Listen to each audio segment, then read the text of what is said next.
सबसे ज्यादा योगदान किसका है, आपके अध्यापकों का या आपके अनुभवों का? बहुत सुंदर।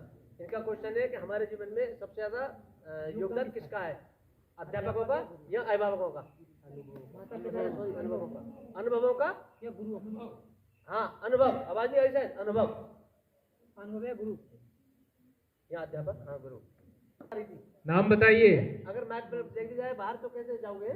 चलिए, आपके सम्मान में मैंने कम से कम पहली बार क्वेश्चन पूछा, बहुत अच्छा क्वेश्चन पूछा। देखिए, अध्यापक और अनुभव, अध्यापक के बाद ही हमें अनुभव प्राप्त होता है। क्यों?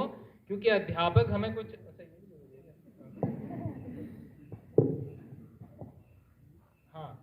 अध्यापक हमें बताता है और उसके आधार पर हम उसको अपने जीवन में ढालते हैं, ठीक है ना। और जब तक आप उसको जीवन में ढालोगे नहीं, तब तक आपको अनुभव नहीं होगा।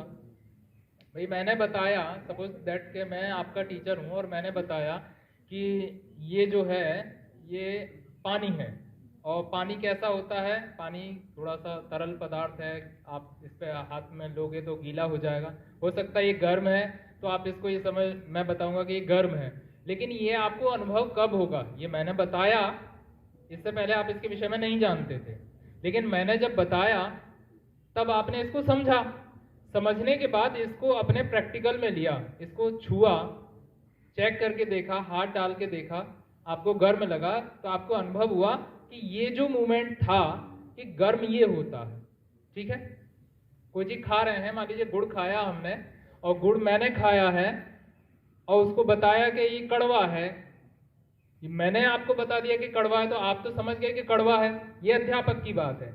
लेकिन जब उस कड़वेपन को आप खुद से अपने में अनुभव करोगे कि चलो मेरे गुरु ने मुझे बताया है और मैं इसको आगे इंप्लीमेंट करूं, प्रैक्टिकल करके देखूं, जो बताया उसको प्रैक्टिकल करूं कि वाकई में सही है या गलत है, तो उसको आपने गुड़ को जब मुंह में रख के देखा तो आप डिसाइड कर सकते हो कि मेरा अनुभव मेरे सीखने के आधार पर नहीं है, या तो मेरे गुरु गलत है या मैं गलत हूं, ठीक है।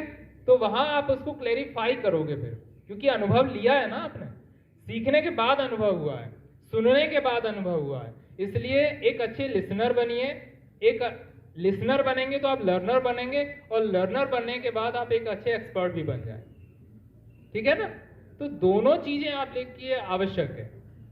एक ही चीज में अगर अटके रहेंगे तो मामला गड़बड़ हो जाएगा। मैं तो कुछ भी बता दूं, क्योंकि मारवाड़ी की बात है, एक इंग्लिश के लेक्चरर हैं, वो एक दिन ऐसे ही बता रहे थे, बोले सर अजीब अजीब कंडीशन पैदा होते हैं। एक गवर्नमेंट स्कूल में वो इंस्पेक्शन के लिए गए, तो वहां पर संस्कृत पढ़ाई जा रही थी, और संस्कृत में क्या पढ़ाया जा रहा था? श्लोक, असतोमा सद्गमय तमसोमा ज्योतिर्गमय।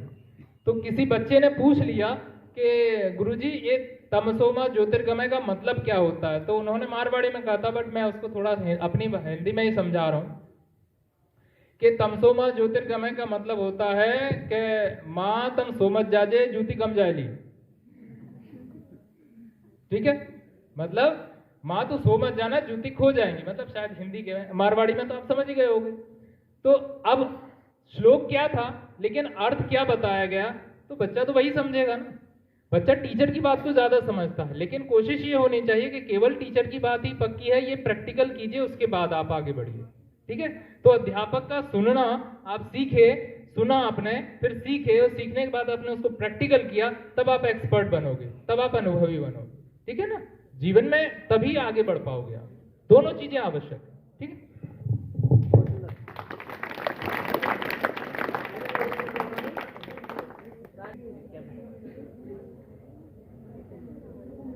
आवाज आ रही है सर क्या? तो थोड़ा जोर से बोल। नहीं आ रही आवाज? मैच चालू है ना? हाँ, थोड़ा नजदीक, थोड़ा सा पास।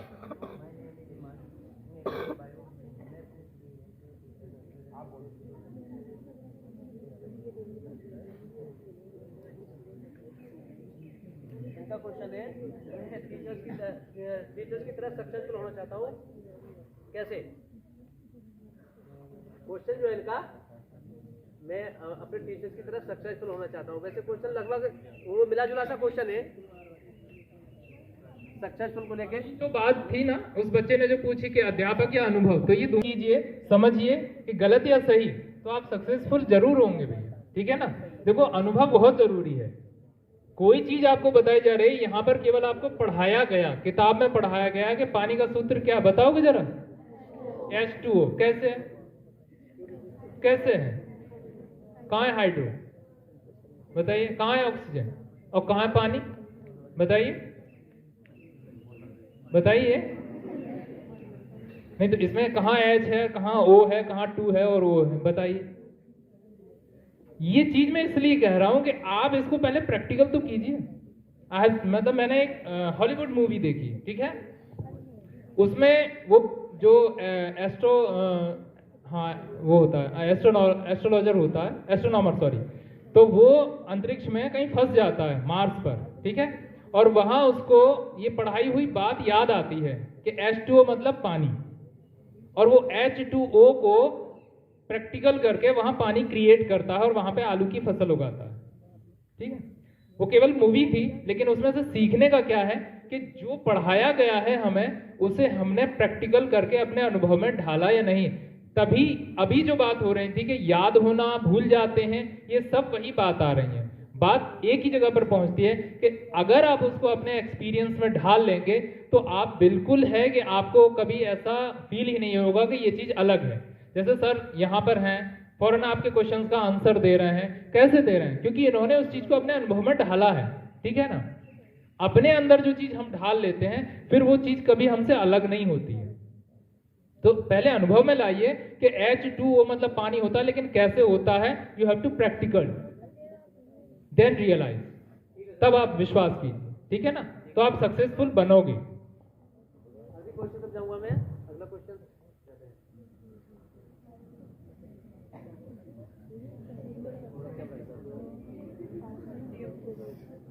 हमारे साथ आ गए।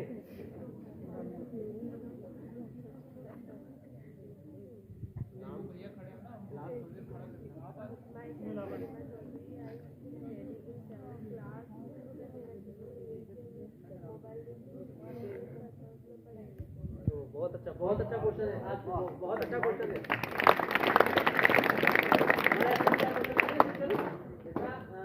मोबाइल में जितना है उतना पढ़ाई में नहीं,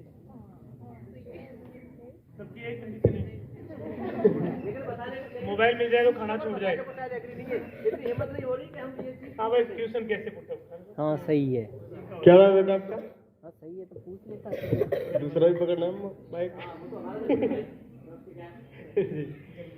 गरिमा, बहुत अच्छा प्रश्न है, और ये भी लगता है ये तो 100% सबका होगा।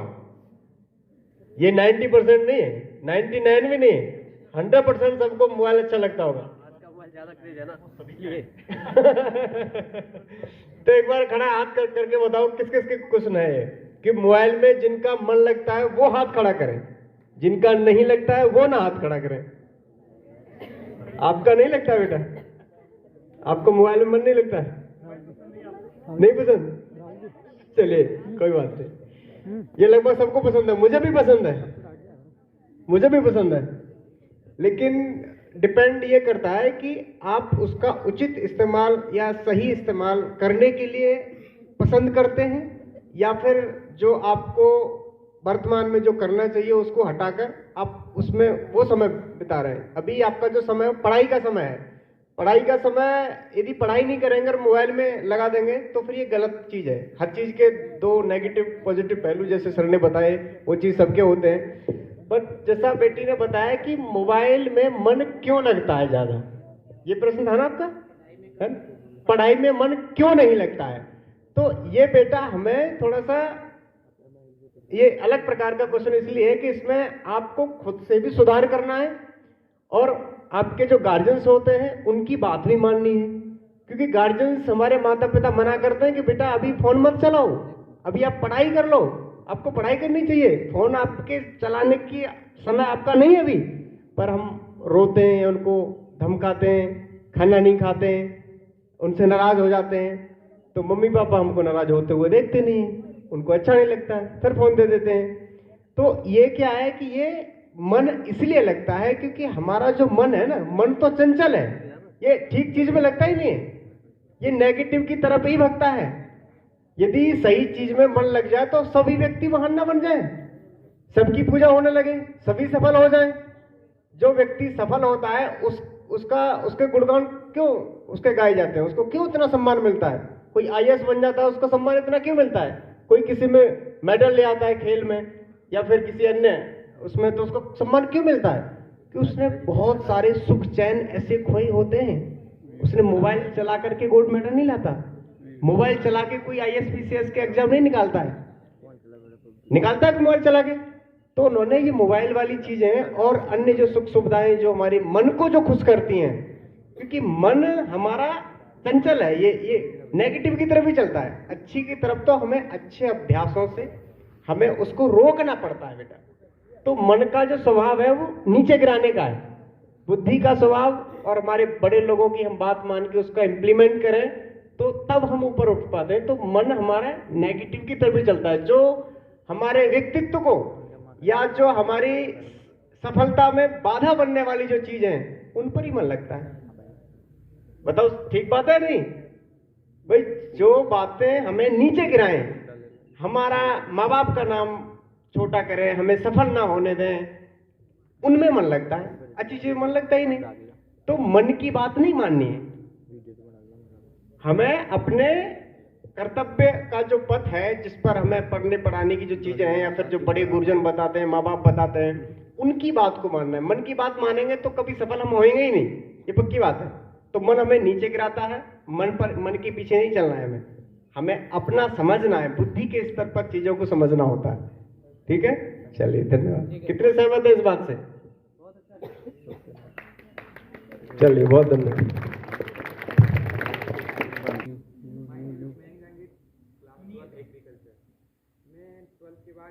एग्रीकल्चर से जेसीए करना चाहता हूँ। बाई चांस मेरा जेट में नहीं सिलेक्शन होने पर मैं किस सेक्टर में जा सकता हूँ एग्रीकल्चर? आवाज शायद आ रही है सर? कोई भी एग्रीकल्चर के बाद नहीं हो तो मुझे क्या करना? सीनियर है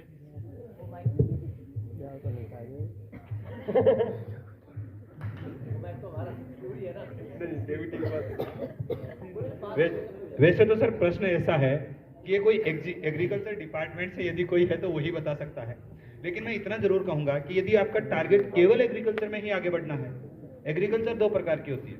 एक, आप केवल ज्ञान देने वाली एग्रीकल्चर में जाना चाहते हैं, या फिर दूसरा खुद प्रैक्टिकल करके एग्रीकल्चर में आगे बढ़ना चाहते हैं। ठीक है, यदि आप कुछ यूनिक करेंगे, अभी सर सुवालाल जी का आपने नाम सुना होगा नाथरामगढ़ से, सुवालाल जी कुमाऊं, मैं आपको बताऊं, तो उन्होंने कोई एग्रीकल्चर की पढ़ाई तो नहीं करी, लेकिन एग्रीकल्चर में कुछ इंप्लीमेंट्स ऐसे कर दिए, कुछ इंप्लीमेंटेशन ऐसे किए कि उन्हें राष्ट्रपति तक बुलाया गया।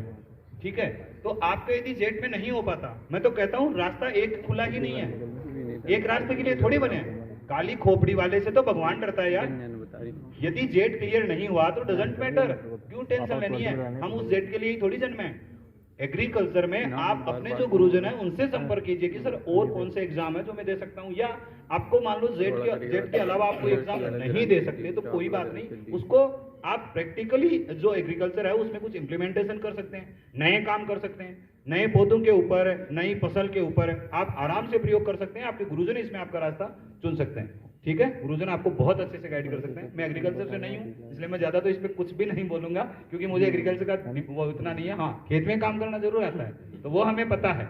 ठीक है, तो इसके लिए तो आप मुझे माफी करेंगे, लेकिन हाँ, ये आपने क्वेश्चन बहुत अच्छा पूछा है कि यदि रास्ता मेरा बंद हो गया तो सैकड़ों रास्ते खुले हैं बेटा। आप किसी भी एक एक्सपर्ट के पास में, दो एक्सपर्ट के पास में, आप अपने गुरुजनों के पास में, जो एग्रीकल्चर डिपार्टमेंट से रहे हुए हैं उन प्रोफेसर्स के पास में एक अच्छे व्यक्ति से राय लीजिए और अपना रास्ता जो है वो तय कीजिए।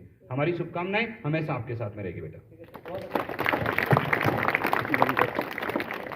और देखो बेटा, और द इमेजिनेशन सोचिए, मतलब इमेजिनेशन जहां पर आपकी खत्म हो जाए ना, उससे आगे आप अपनी सोच बढ़ाइए। इमेजिनेशन की भी एक सीमा होती है कि यहाँ तक सोचा बस बात खत्म हो गई, लेकिन उससे आगे आप कितना सोच सकते हो। और वो जो उससे आगे सोचता है, हम रोए, कबीरदास जी का दोहा है, और बहुत मैंने अपने जीवन में इसको उतारा है, इसलिए मैं आप लोगों से कहूंगा कि इसको अपनी लाइफ में, कि कबीरा जब हम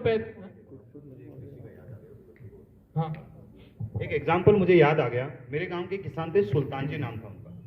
वो किसी एक खेत में यूं ही जाते रहते हैं आस पड़ोस में, वो वहां गए तो गेहूं की फसल थी, उस फसल में उन्हें एक जो पौधा था वो सर उसकी जो हम बोलते हैं ना गेहूं की जो दंगी बोलते हैं हम अपने, है ना, तो वो बहुत लंबी थी। उन्होंने उसको एक को ही तोड़ा और वो तोड़ के लेके आ गए। उन्होंने उसको एक को, उसमें से जो बीज थे लगभग 15-16 उसमें से दाने निकले, है ना, और उनको बो दिया। फिर उससे वो 15-16 पौधे उगे। उसने फिर उन्होंने क्या किया कि उसमें से अगली बार फिर बीज निकाले, फिर बोया, फिर निकाले, फिर बोया। अब आज कंडीशन ऐसी है कि बाकी गेहूं यदि मार्केट से कोई 2500 रुपए 3000 रुपए में खरीदता है तो उनका सर वो गेहूं 6 से 7000 रुपए में उनके यहाँ से लोग खरीदते हैं। उसने एग्रीकल्चर की पढ़ाई नहीं करी, एग्रीकल्चर की पढ़ाई नहीं करी, नॉलेज प्रैक्टिकली लिया और उनका गेहूं आज डबल दाम में जाता है। और उसका जो पौधा है ना वो अलग ही है। तो वो पहचान आपके अंदर होनी चाहिए, वो परख आपके अंदर होनी चाहिए कि मैं उन सैकड़ों पौधों में से या जो सैकड़ों काम है, जो सैकड़ों रास्ते हैं, उनमें से उस एक रास्ते को कैसे चूज कर लूं जो मुझे कभी सफल कर देगा। और वो केवल और केवल आपके गुरुजन आपको बता सकते हैं। ठीक है, तो हमेशा उनके संपर्क में भी रहना चाहिए। आगे से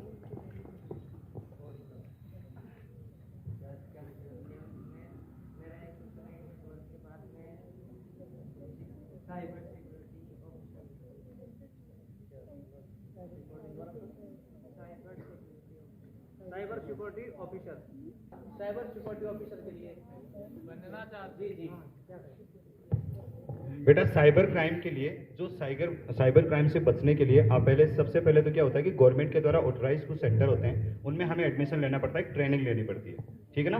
तो फर्स्ट ऑफ ऑल तो क्या करना है, आपको अपनी ग्रेजुएशन कंप्लीट करनी है जिस भी सब्जेक्ट से आप कर रहे हैं। ठीक है, और उसके बाद में किसी भी एक ऑथराइज सेंटर से साइबर क्राइम से बचने के लिए जो एडमिशन होते हैं, राजस्थान में लगभग 700 से 800 सीट इसकी है ना, और हर बार इसकी वैकेंसीज निकलती है, उनमें आप एडमिशन लीजिए। फिर आपको एक जिस प्रकार ये बाकी का अध्ययन करते हैं ना, कोई भी MBBS करता है, कोई व्यक्ति डॉक्टर बनने के लिए, IIT का कोर्स पूरा करता है, कोई इंजीनियर बनने के लिए, सेम कंडीशन उसकी भी होती है। तो वो एक जो कोर्स है वो आपको कंप्लीट करना है, और आफ्टर देन सेम सिचुएशन होती है कि गवर्नमेंट की वैकेंसीज आती है और उन वैकेंसीज में आपको क्या करना है, अप्लाई करना है। तो सबसे पहला काम आपको यही करना है कि अपना अध्ययन जो है उसको ग्रेजुएशन तक निरंतर रखिए, रेगुलर रखिए, और हाँ, ऐसे लोगों के टच में रहिए जो साइबर क्राइम वाला जो ये ब्रांच है उस ब्रांच में ऑलरेडी काम कर रहे होते हैं। ठीक है ना। तो ये डिपार्टमेंट बहुत अच्छा डिपार्टमेंट है, और आपका यदि ये सपना है तो बहुत ही अच्छा है। ग्रेजुएशन को साथ साथ करते रहिए अच्छे से, और इससे रिलेटेड आपके पास कोई एक आधी यदि बुक आपको कहीं से मिल जाती है, या आपके संपर्क में कोई है, कभी जयपुर कोई गया हुआ है, तो उसका जो एंट्रेंस एग्जाम होता है उसके लिए कोई बुक आप मंगवा लीजिए, बहुत ही अच्छा है। और आप यदि इनमें ले लेते हैं तब तो कोई दिक्कत नहीं है। एक ब्रांच है, उस ब्रांच में पहले एडमिशन, प्री एग्जाम दो, उसमें एडमिशन लो, ट्रेनिंग करो, कोर्स करो, फिर जो गवर्नमेंट की भर्तियां आए उनमें फॉर्म भरो और अप्लाई करो। ठीक है, सेम कंडीशन होती है बेटा। टेक्निकली एडवांस करो।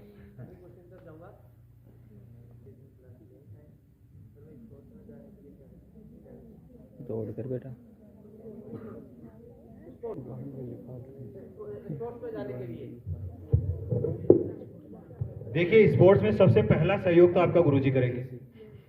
जो भी आपकी मैं कहता हूं जो ग्राम स्तरीय या फिर जो तहसील स्तरीय, जो जिला स्तरीय जो भी प्रतियोगिताएं होती है, सबसे पहले आप स्कूल से शुरुआत करें। गवर्नमेंट के द्वारा ये प्रतियोगिताएं होती हैं, तो रेगुलर आप गुरुजी से संपर्क कीजिए कि सर ये कब कब प्रतियोगिताएं होती हैं, हमें थोड़ा रूबरू कराओ, इनकी जानकारी दो। ठीक है, तो सबसे पहले तो आप, मैंने शुरू में एक बात कही थी कि आपके सामने जो आपका टीचर होता है ना, उसमें नॉलेज तो बहुत होता है, हमारे अंदर पावर है या नहीं है कि उनके दिमाग में से हम उस चीज को निकाल सकें। आपको स्पोर्ट्स में जाना है तो इन्हीं से संपर्क कीजिए कि मुझे किसी प्रतियोगिता में भेजिए। अब आप कबड्डी में जाना चाहते हैं, खो खो में जाना चाहते हैं, क्रिकेट में जाना चाहते हैं, जिसमें भी जाना चाहते हैं, उसका आपको क्या करना पड़ेगा, पहले एक्सपीरियंस, यानी आपको थोड़ा वो यहीं पे आपको प्रैक्टिस करनी पड़ेगी। कबड्डी की प्रैक्टिस करनी पड़ेगी, आपको किसकी, खो खो की प्रैक्टिस करनी पड़ेगी, या क्रिकेट की प्रैक्टिस करनी पड़ेगी। वो प्रैक्टिस भी यदि आप चाहते हैं तो स्कूल आपको प्रोवाइड करवाता है, हाँ या ना। तो शुरुआत यहीं से होती है, यहीं से आप जिला स्तरीय, राज्य स्तरीय और नेशनल स्तर तक यानी राष्ट्रीय स्तर तक जा सकते हैं। बहुत अच्छा फील्ड है, स्पोर्ट्स में लोगों की कमी है, आप इसमें जाना चाहते हैं, बहुत अच्छा आपका विचार है, तो सबसे पहले संपर्क किससे करना है, ठीक है, आप तो डायरेक्टर सर के पास में आइए कि मुझे स्पोर्ट्स में जाना है, आप तैयारी करवाइए कैसे भी, ठीक है। और मुझे जैसे ही वो कोई आती है आपकी प्रतियोगिता जब होनी होती है तो उसमें आगे बढ़िए। आप असफल भी होते हैं तो आपको एक सर्टिफिकेट मिलता है गवर्नमेंट की ओर से, और वो सर्टिफिकेट आपके बहुत काम में आता है। इसी प्रकार आप रेगुलर कहेंगे तो वो दिन दूर नहीं होता जब हम आगे खड़े होते हैं और दुनिया हमारे पीछे खड़ी होती है। बहुत अच्छा है, कोशिश कीजिए, लेकिन शुरुआत कहाँ से होगी, स्कूल से, अपने जो तहसील स्तरीय या जिला स्तरीय प्रतियोगिताएं होती है उनसे। और अभी तो शायद रग्बी वगैरह भी आ गया है, अभी मैं कुछ में हाँ, तब तो कोई दिक्कत नहीं, आपके पास तो खजाना पहले से पड़ा है। आप तो हमें फालतू में ये क्वेश्चन पूछ रहे हैं। चलो सर से संपर्क करना, ये गवर्नमेंट की जो आती है ना प्रतियोगिताएं, उनमें रेगुलर हिस्सा लीजिए, वहीं से आप आगे बढ़ेंगे बेटा। ठीक है सर, बहुत अच्छा। भैया भूख बढ़ाओ, जब तक भूख और जुनून नहीं होगा आप कुछ नहीं कर पाओगे, ठीक है ना।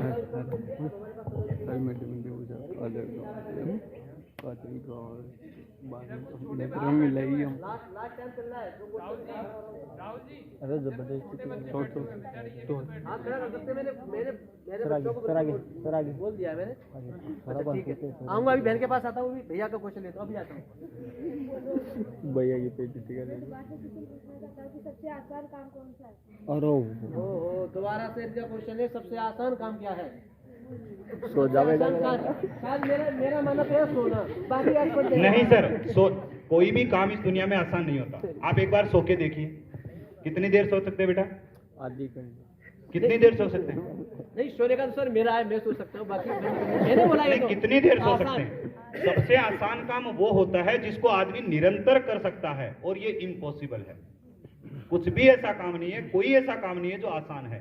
खाना खाना भी आसान नहीं है, आपको चबाना पड़ेगा। आपको ये जो जबड़ा है ना, इसको हिलाना पड़ेगा। हो सकता है कि कभी यदि रोटी जो है वो थोड़ी सी टाइट हो तो ये भी दर्द करने लग जाए। तो इस दुनिया में कोई भी काम है ही नहीं जो आसान है। आसान वो काम है जिसमें अपना इंटरेस्ट है। बहुत सारे लोग कहते हैं, वो कहते हैं ना, हमारी एक मारवाड़ी में कहावत है कि दूसरा की थाली में घी हमेशा ही ज्यादा लगे, है ना। तो दूसरा, जैसे सर यहाँ बैठे रहते हैं ना, स्कूल चलाते हैं, तो आप क्या सोचते हो, भाई इनके कितने मजे, इनके जैसे मजे किसी के नहीं है, इनके जैसे मजे किसी के नहीं। और यार इन मैडम के कितने मजे। आते हैं, एक बात पढ़ाते हैं, चले जाते हैं। मैडम से पूछिए, रात भर उसको पढ़ना पड़ता है। आपको एक चैप्टर समझाने के लिए उस चैप्टर पे मेहनत करनी पड़ती है। सोचिए एक बार इस बात को, 6 क्लास जब यहाँ बच्चों को देते हैं, 7 क्लास जब बच्चों को देते हैं, तो उन 7 क्लास के लिए हो सकता है कि किसी टीचर को 7 घंटे घर पे भी पढ़ना पड़े। हो सकता है आप जितना होमवर्क नहीं करते, उससे ज्यादा पेन से लिख लिख के याद कर रहे होंगे। पता है आपको? तो आसान काम कौन सा होता है? जो दूसरा व्यक्ति करता है।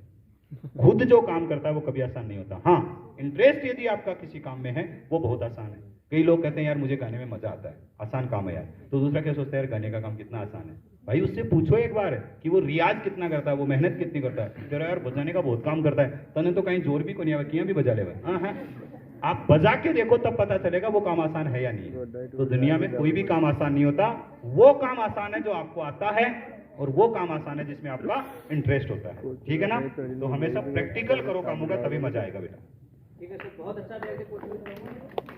और ये लास्ट क्वेश्चन चल रहा है, मैं लास्ट 2-3 क्वेश्चन लूंगा, और मैं बोलना चाहूंगा स्टूडेंट से, अपना कोई क्वेश्चन है जो अब तक ना हुआ हो तो एक बार ध्यान कर लें। ये 10 से थोड़ा कैमरा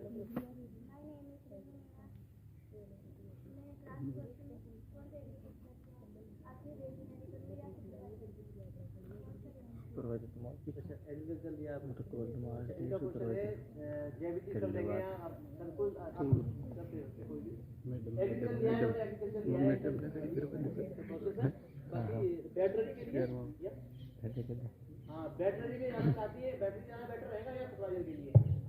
देखिए सर, सबसे पहले तो जब सब्जेक्ट एग्रीकल्चर लिया है, बेटर नहीं तो मेरा साथी कोई आर्ट्स वाला है वो भी कर सकता है ना बेटा, कर सकता है ना। आप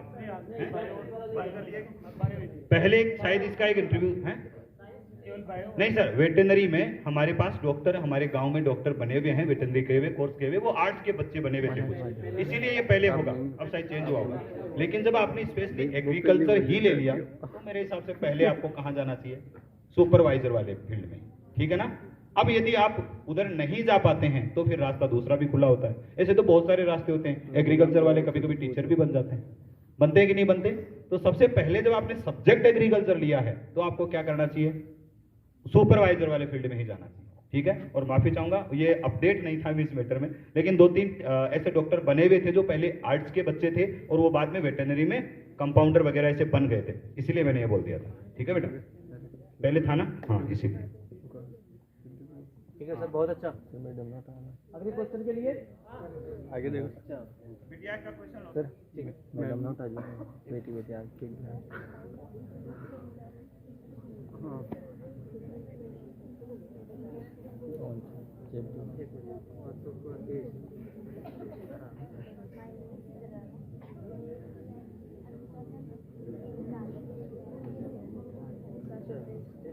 अनुशासन जीवन का एक अंग है।